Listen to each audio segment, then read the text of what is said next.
اور جو لوگ ان مومنوں کی خوبی سے محروم ہیں اور ہدایت یافتہ لوگوں کے راستے سے ہٹے ہوئے ہیں، وہ گمراہ ہیں اور ہدایت یافتہ نہیں ہیں۔ اس لیے جو اللہ پر سچا ایمان نہ لائے وہ ہدایت یافتہ نہیں ہے۔ جو حق قبول نہ کرے، اپنے رب کی نہ مانے اور اپنی خواہش کی پیروی کرے، وہ ہدایت یافتہ نہیں ہے۔ جو اللہ کی آیت کو جھٹلائے اور ان سے منہ موڑے، وہ ہدایت یافتہ نہیں ہے۔ جو حق واضح ہو جانے کے بعد بھی رسول سے دشمنی مول لے اور ان کے منہج کی مخالفت کرے، وہ ہدایت یافتہ نہیں ہے۔ جو روئے زمین پر نہ حق تکبر کرے، وہ ہدایت یافتہ نہیں ہے۔ اور جو دنیاوی زندگی اور اس کی زیب و زینت کو ترجیح دے اور اس کے لیے قد و کاوش کرے وہ اور آخرت سے غافل رہے وہ اور اس کے لیے عمل کرنا چھوڑ دے، وہ ہدایت یافتہ نہیں ہے۔ مسلمانوں، ہمیں محسوس ہو کہ ہم اپنے رب کے شدید محتاج اور ضرورت مند ہیں، اور اسی پاک ذات نے ہمیں راہ حق کی ہدایت دی اور ہمیں چنا، اور ہم اس بات کے محتاج ہیں کہ اللہ ہمارے تمام معاملات کی اصلاح کرے اور ہمیں دین پر ثابت قدم رکھے۔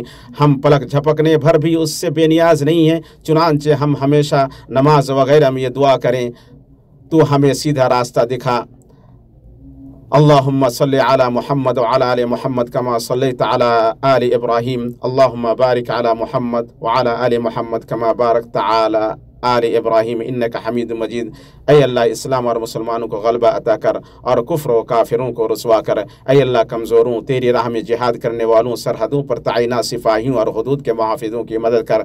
اے اللہ، اس ملک کو اور مسلمانوں کے باقی ملکوں کو امن و اطمینان، خوشحالی اور کشادگی کا گہوارہ بنا۔ اے اللہ، ہمیں وطنوں اور گھروں میں امن سے نواز اور سربراہوں اور حکمرانوں کی اصلاح کر۔